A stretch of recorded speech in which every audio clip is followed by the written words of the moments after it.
안녕하세요. 오늘 여러분하고 아주 특별한 자료 함께 깊이 좀 파헤쳐 볼 시간입니다. 여러분께서 보내주신 건데요. 티모시 켈러 목사님의 성육신의 본바다라는 제목의 설교 영상 기록이에요. 성경 빌립보서 2장, 그 유명한 구절을 다루고 있죠. 네, 맞습니다. 정말 유명한 구절이죠. 켈러 목사님은 이 부분을 성경이라는 이 거대한 산맥 속에서도 가장 높은 봉우리 중 하나다. 이렇게까지 표현을 하세요. 와, 가장 높은 봉우리요? 네. 그러니까 단순히 예수님이 누구신지, 뭘 하셨는지 이걸 알려주는 걸 넘어서요. 그분이 어떤 마음, 그러니까 어떤 태도로 그 모든 일을 하셨는지를 보여주기 때문이라는 건데요. 이 빌립보서가 바로 그리스도 예수의 마음을 품으라고 권면하잖아요. 오늘 이 설교를 통해서 그 마음이 과연 무엇인지, 그리고 그게 왜 우리 삶에 좀 혁명적인 변화를 가져올 수 있는지 한번 파헤쳐 보겠습니다. 좋습니다. 그럼 첫 번째 핵심으로 바로 들어가 볼까요? 켈러 목사님은 이 그리스도의 마음을 이해하는 첫 단추, 이게 바로 예수님이 하나님이시라는 사실을 제대로 아는 거라고 강조하시던데요. 6절 말씀이죠. 그는 근본 하나님의 본체시나, 이 부분이 핵심인 거죠. 맞습니다. 여기서 본체라고 번역된 그리스어 모류페, 이게 아주 중요해요. 켈러 목사님 설명으로는 이게 그냥 겉모습, 형태 이런 걸 뜻하는 게 아니고요. 겉모습이 아니고요? 네. 그보다는 존재의 진짜 핵심, 본질. 그러니까 그 무엇을 바로 그것이게 하는 어떤 DNA 같은 거라고 이해하면 좀 쉬울 것 같아요. DNA요? 네. 그러니까 예수님이 그냥 신적인 분 이 정도가 아니라 하나님을 하나님 되게 하는 바로 그 본질 자체를 가지신 분. 즉, 하나님과 동등하다는 아주 강력한 선언인 거죠. 와, 하나님의 DNA라니? 진짜 강력한 표현이네요. 그냥 예수님은 하나님이다 이렇게 말하는 것보다 훨씬 더 깊은 의미가 담겨 있다는 말씀이시군요. 그렇죠. 켈러 목사님이 그 셜리 맥클레인 같은 사람들이 나도 신이다 이렇게 말하는 예를 들면서 단순히 신이다라는 말은 오해의 소지가 있을 수 있다고 지적해요. 네네. 근데 모르페는 그런 모호함을 넘어선다는 거죠. 그리고 6절 뒷부분에 하나님과 동등됨을 취할 것으로 여기지 아니하시고, 이 부분도 참 흥미로워요. 네. 어떤 점이요? 여기서 취할 것이라는 말을 꽉 붙잡고 놓지 않아야 할 것으로 해석해야 한다고 켈러는 말해요. 즉 예수님은 하나님과 동등한 본질을 가졌지만 그 지위에 막 집착하거나 당연한 권리처럼 휘두르지 않으셨다는 그런 의미입니다. 그 지위에 집착하지 않으셨다는 거. 그게 중요한 포인트군요. 근데 있잖아요. 어떤 사람들은 예수님의 신성이 이게 나중에 좀 꾸며진 이야기다 이렇게 주장하기도 하잖아요. 이 부분에 대해서 켈러 목사님은 뭐라고 하시나요? 그거 아주 중요한 지적인데요. 켈러 목사님은 빌립보서 2장의 이 부분이 바울이 직접 쓴 글이라기보다는 당시 초대교회에서 널리 불리던 찬송가나 어떤 신앙 고백을 인용한 것이라는 학자들의 견해를 소개합니다. 원래 있던 찬송가를 인용한 거다. 네.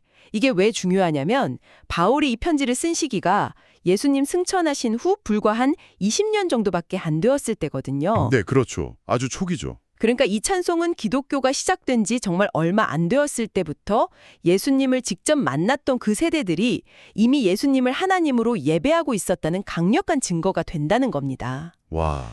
특히 이 신신앙이 정말 철저했던 유대인들이 한 인간을 하나님으로 받아들였다는 그 사실 자체가 예수님의 삶과 가르침, 또 능력이 얼마나 압도적이었는지를 보여주는 거죠. 와, 정말 그러네요. 그게 나중에 덧붙여진 게 아니라 아주 초기부터 존재했다는 강력한 증거군요. 그럼 이 사실, 그러니까 예수님이 하나님이시라는 것이 오늘 우리에겐 어떤 실질적인 의미가 있을까요? 이게 어떻게 우리의 마음을 바꿔야 할까요? 켈러 목사님은 세 가지 아주 실질적인 변화를 이야기합니다. 첫째는요, 근본적인 낙관주의예요. 낙관주의요? 네, 만약에 우주를 만드신 하나님, 바로 그분이 당신을 위해서 이 땅에 오셨고 또 당신을 사랑하신다면 어떻게 자신의 미래나 어떤 변화 가능성에 대해서 비관적일 수 있겠느냐는 거죠. 로마서 8장에서 바울이 보여준 어떤 고난 속에서도 꺾이지 않는 그 부력 같은 거 있잖아요. 그런 희망의 근거가 바로 여기에 있다는 겁니다. 하나님이 내 편이라는 사실이 주는 그 흔들리지 않는 희망. 그렇군요. 두 번째는요? 둘째는 타협 없는 현실 인식입니다. 켈러는 존 스토트의 말을 인용하면서요. 예수님이 스스로 하나님이라고 주장하셨다면 그분에 대한 우리의 반응은 극단적일 수밖에 없다고 말해요. 극단적이요? 네. 예수님을 그냥 괜찮은 사람, 뭐 좋은 스승, 이 정도로 좋아할 수는 없다는 거죠. 만약 그분이 하나님이 아니라면 솔직히 말해서 과대망상가일 뿐이니까 뭐 존경할 필요도 없겠죠. 그렇죠. 하지만 만약 그분이 정말 하나님이 맞다면 우리 삶의 모든 것이 그분을 중심으로 재편되어야 한다는 겁니다. 중간지대는 없다는 꽤 도전적인 주장이에요. 와, 정말 도전적이네요. 예수님을 그냥 좋아할 수는 없다. 좀 생각할 거리를 던져주는데요. 마지막 세 번째 영향은 무엇인가요? 셋째는 다른 사람을 사랑하는 방식의 혁신입니다. 이건 삼위일체 하나님하고 연결이 되는데요. 삼위일체요. 네.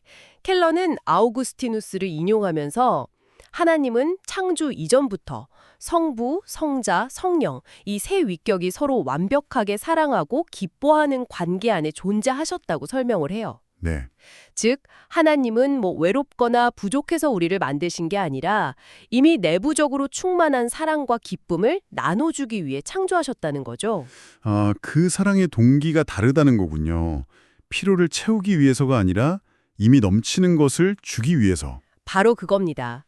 이게 우리에게 주는 힌트는 우리도 다른 사람을 대할 때 내 안에 어떤 결핍 있잖아요. 뭐 인정받고 싶은 욕구라든지 감사받고 싶은 마음 같은 거요. 네네. 그런 걸 채우려고 다가가는 게 아니라 먼저 하나님 안에서 그 사랑과 인정을 충분히 받고 그 넘치는 것을 주기 위해 나아가야 한다는 거예요.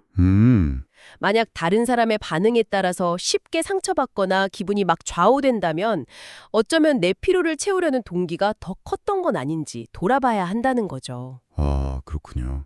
그래서 해결책은 그리스도 안에서 내가 이미 얼마나 사랑받고 가치 있는 존재인지를 깊이 깨닫는 것, 즉 삼위일체 하나님의 그 사랑 안에 먼저 뿌리 내리는 것이라고 켈러 목사님은 강조합니다. 정말 중요한 통찰이네요.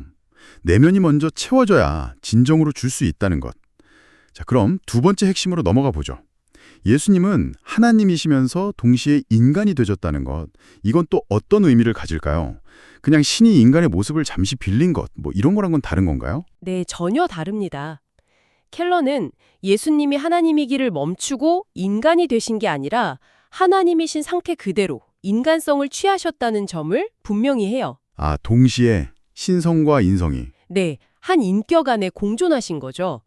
이것이 물질 세계를 악하거나 좀 덜 중요하다고 보는 다른 많은 종교나 철학들, 예를 들면 영지주의나 일부 동양 사상 같은 것과 기독교를 구분짓는 아주 독특한 지점이라고 설명을 해요. 하나님이 직접 물질, 즉 육체를 입으셨다는 사실은 정말 엄청난 의미를 내포합니다. 하나님이 물질 세계, 우리 육체를 중요하게 여기신다는 뜻이군요. 뭔가 영적인 것만 중요하게 생각하기 쉬운데. 정확합니다. 첫 번째 함의가 바로 그거예요. 물질 세계와 육체가 하나님께 매우 중요하다. 켈러는 성경 곳곳에서 그 증거를 찾아요. 예를 들면요? 하나님이 흙으로 사람을 빚으신 창조 이야기, 예수님의 부활이 영혼만이 아닌 육체의 부활이었다는 점, 또 골로새서 2장 9절에 그리스도 안에는 신성의 모든 충만이 육체로 거하시고 라는 말씀, 그리고 우리가 장차 경험할 새 하늘과 새 땅도 그냥 영적인 공간만이 아닌 물리적인 실제라는 약속 같은 것들이죠. 아, 그렇다면 이게 우리 삶에는 어떻게 적용될 수 있을까요? 뭐 실제적으로요. 이는 그리스도인들이 왜 영혼 구원, 그러니까 전도와 함께 가난, 질병, 사회정의 같은 이런 육체적이고 현실적인 필요에도 관심을 가져야 하는지에 대한 강력한 신학적 근거를 제공합니다. 아, 네네. 복음은 영혼과 육체 모두를 위한 것이니까요. 켈러는 복음이 없으면 사람들이 육체를 숭배하거나 세속주의처럼요. 아니면 반대로 육체를 경시하는 좀 잘못된 종교성으로 빠지거나 이렇게 양극단으로 치우치기 쉽다고 지적해요. 네, 그렇죠. 하지만 성육신은 우리에게 육체와 영혼이 통합된 온전한 인간상을 보여주고 심지어 천국에서도 우리는 먹고 마시고 교제하는 육체적 존재일 것이라는 소망을 준다는 겁니다. 육체와 영혼 모두 중요하다는 아주 균형 잡힌 시각이네요. 성육신의 또 다른 함의는 무엇인가요? 두 번째 함의는요.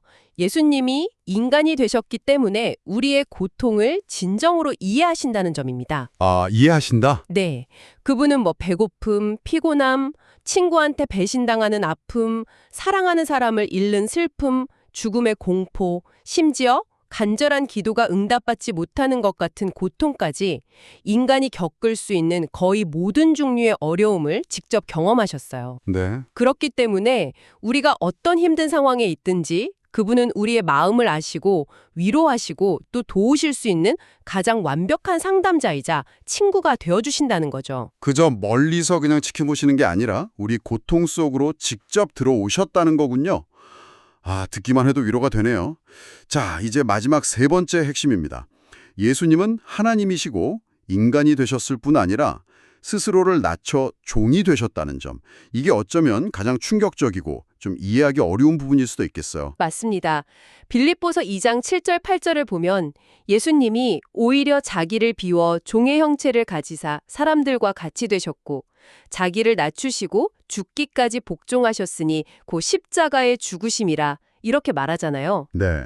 켈러는 이 모습을 인간의 본성적인 야망과 아주 극명하게 대조합니다. 예수님은 하나님과 동등한 분이셨지만 그 자리를 기꺼이 버리셨는데 인간은 하나님과 동등하지도 않으면서 끊임없이 그 자리를 넘보고 붙잡으려고 한다는 거죠. 아, 예를 들면 어떤 걸까요? 예를 들어서 하나님의 뜻보다는 내 행복, 내 계획을 우선시하는 마음 같은 것들이죠. 예수님은 스스로를 아무것도 아닌 존재, nothing처럼 여기셨지만 우리는 어떻게든 무언가, something, 그러니까 세상의 기준에서 인정받고 높아지려는 그런 존재가 되기를 갈망하죠. 정말 정반대의 모습이네요. 예수님은 내려오셨는데 우리는 계속 올라가려고 하고. 여기서 켈러 목사님이 발견하는 역설은 무엇인가요? 바로 그 지점입니다. 켈러가 강조하는 놀라운 역설은 이거예요. 예수님은 자신을 이름으로써 진정한 자신의 이름과 정체성을 얻으셨고 내려감으로써 가장 높아지셨으며 섬김으로써 세상이 줄 수 없는 진정한 무언가, 즉 영광과 존귀를 얻으셨다는 점입니다. 와, 이것은 스스로 높아지려고 막 애쓰다가 결국에는 무너지고 마는 인간의 길과는 완전히 반대 방향인 거죠. 내려감으로써 높아진다. 이 역설적인 원리가 가장 먼저 적용되는 곳은 어딜까요? 가장 중요하게는 구원의 원리입니다. 우리는 흔히 착한 일, 종교적인 노력을 통해서 스스로를 괜찮은 사람으로 만들어서 하나님께 올라가려고 합니다. 네, 보통 그렇게 생각하죠. 하지만 켈러는 그게 구원의 길이 아니라고 말해요. 오히려 정반대죠. 내가 하나님 앞에 내세울 의로움이 전혀 없음을 인정하고 전적으로 예수 그리스도의 공로에 의지하면서 내려갈 때 바로 그때 하나님께서 우리를 받아주시고 그분의 자녀라는 새로운 이름과 정체성을 선물로 주신다는 겁니다. 이게 복음의 핵심이죠. 아, 구원 자체가 내려감을 통해 얻는 것이군요.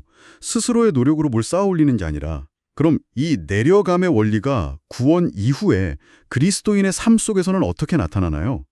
여기서 능력과 연결되는 부분이 참 흥미롭던데요. 네, 바로 그 부분입니다. 두 번째 적용점은 그리스도인의 삶과 능력에 관한 것인데요. 켈러는 예수님이 자기를 비우셨다, 이 emptied himself라는 표현을 해석하면서 이것이 신성을 버렸다는 뜻이 아니라 하나님으로서 당연히 누릴 수 있는 어떤 특권이나 능력을 스스로 사용하지 않기로 선택하셨다는 거예요. 아, 능력을 안 쓰기로 선택하셨다. 네. 그리고 대신 모든 것을 아버지 하나님께 온전히 의존하기로 결정하셨다는 의미로 봅니다. 마치 능력을 스스로 봉인하신 것처럼요. 그리고 놀랍게도 예수님이 행하신 모든 기적과 지혜, 능력은 바로 이 의존에서 흘러나왔다는 겁니다. 네. 사도행전 10장 38절 같은 말씀이 이걸 뒷받침하죠. 하나님이 성령과 능력을 부어주셨기 때문에 선한 일을 행하실 수 있었다는 그런 고백입니다. 잠깐만요. 그럼 예수님의 능력이 그분 자신의 신성에서 직접 나온 게 아니라 아버지께 의존함으로 주어진 것이라는 말인가요? 오, 이건 정말 생각지 못한 관점인데요? 그렇죠. 켈러는 심지어 예수님이 재림의 때를 아들도 모른다고 하신 말씀 있잖아요. 마가복음 13장 32절. 네네. 그걸 예로 들면서 예수님이 스스로 정보 접근까지도 제한하셨을 수 있다고 이야기합니다. 이게 우리에게 주는 함의는 정말 엄청납니다. 어떤 함의인가요? 예수님은 스스로를 낮추고 아버지께 철저히 의존하는 그 섬김의 길을 통해서 세상을 바꾸는 강력한 능력을 발휘하셨습니다. 그렇다면 우리도 마찬가지 아닐까요? 켈러는 우리 그리스도인들이 하나님께서 우리를 통해 하실 수 있는 일에 대해 너무 작은 야망을 가지고 있다고 도전합니다. 우리가 스스로 무언가를 이루려는 야망과 통제 욕구를 동 내려놓고 예수님처럼 하나님을 의존하고 다른 사람을 섬기는 길을 택할 때 상상 이상의 잠재력이 발휘될 수 있다는 겁니다. 와, 예수님은 심지어 제자들에게 나보다 더 큰 일도 하리니 라고 요한복음 14장 12절에서 약속하셨잖아요. 스스로 힘을 빼고 의존할 때 오히려 더 큰 능력이 온다니 정말 놀라운 역설입니다. 오늘 우리는 티모시 켈러 목사님의 설교를 통해 빌립보서 2장에 나타난 그리스도 예수의 마음, 그분이 하나님이시자 인간이 되셨고 종이 되시기까지 자신을 낮추셨다는 사실을 정말 깊이 탐구해 보았습니다. 그리고 이 이해가 단순히 어떤 지식에 머무르는 것이 아니라 우리의 생각과 삶의 방식을 어떻게 근본적으로 뒤흔들어야 하는지 좀 살펴봤네요. 네, 특히 마지막에 나눈 것처럼요.